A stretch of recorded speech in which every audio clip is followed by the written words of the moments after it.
ಕೊಪ್ಪಳದಲ್ಲಿ ಕೂತ್ಕೊಂಡ್ಬಿಟ್ಟು ಇವತ್ತು ನಾನು ನಿಮ್ಮನ್ನೆಲ್ಲ ನೋಡಿದ್ಮೇಲೆ ಮಂಗಳೂರು ಗ್ರಾಮದಲ್ಲಿ ಅವರು ಕೊಪ್ಪಳದಲ್ಲಿ ಕೂತ್ಕೊಂಡ್ಬಿಟ್ಟು ಮೈಂಡ್ ಗೇಮ್ ಆಡ್ತಾ ಇದ್ದಾರೆ. ಮೀಡಿಯಾದಲ್ಲಿ ಇಬ್ಬರನ್ನ ಸೇರಿಸ್ಕೊಂಡ್ಬಿಟ್ಟು ಬಿಜೆಪಿ ಅವರು ಒಬ್ಬರು ಸೇರಿದ್ರು, ಇವತ್ತು ಇನ್ನೊಂದು ಇಬ್ಬರು ಸೇರಿದ್ರು ಅಂತ ಹೇಳಿ ಬರೇ ಮೈಂಡ್ ಗೇಮ್ ಆಡ್ತಾ ಇದ್ದಾರೆ.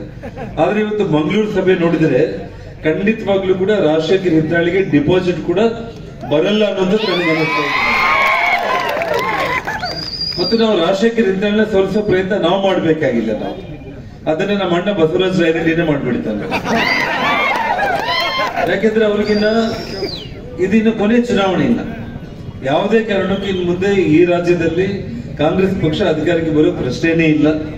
ಹಾಗಾಗಿ ಅವರು ಮತ್ತೆ ಮಂತ್ರಿ ಆಗೋ ಅವಕಾಶನೇ ಇಲ್ಲ.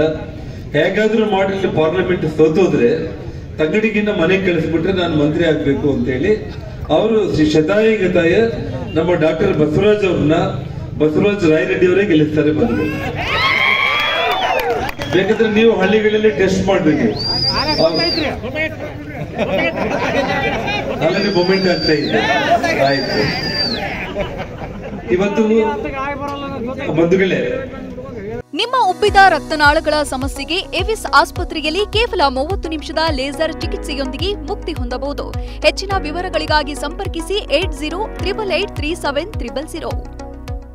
ನಮ್ಮ ರಾಯರೆಡ್ಡಿ ಅವರ ಬಗ್ಗೆ ನಾವು ಮಾತಾಡಬೇಕು ಅಂತಂದ್ರೆ ಖಂಡಿತವಾಗ್ಲೂ ಕೂಡ ಅವರು ಮಂತ್ರಿ ಆಗೇ ಆಗ್ತೀನಿ ಅಂತ ಹೇಳಿ ಈ ಚುನಾವಣೆಯಲ್ಲಿ ಶತಾಯಗತಾಯ ಈ ಒಂದು ಕಾಂಗ್ರೆಸ್ ವೇವಲ್ಲಿ ಪಂಚ ಗ್ಯಾರಂಟಿಗಳೆಲ್ಲ ಅವರು ಗೆದ್ಬಿಟ್ರು.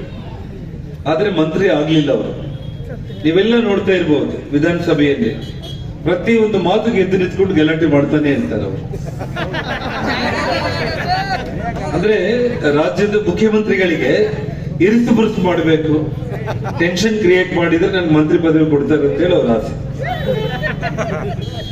ಅವ್ರ ಟಾರ್ಗೆಟ್ ಶಿವರಾಜ್ ತಗಡಿಗೆ ಹೆಂಗಾದ್ರೂ ಮಾಡಿ ತಗಡಿಗಿನ ಮಂತ್ರಿ ಸ್ಥಾನದಿಂದ ಕೆಳಗಿಳಿಸಬೇಕು ಅಂತ ಹೇಳಿ ನಾನು ಎಲ್ಲ ಕಡೆ ಕೂಡ ಈ ಒಂದು ಮಾತನ್ನು ಹೇಳ್ತಾನೆ ಇದ್ದೀನಿ. ನಾನಿವತ್ತು ನಮ್ಮ ಡಾಕ್ಟರ್ ಬಸವರಾಜ್ ಅವರು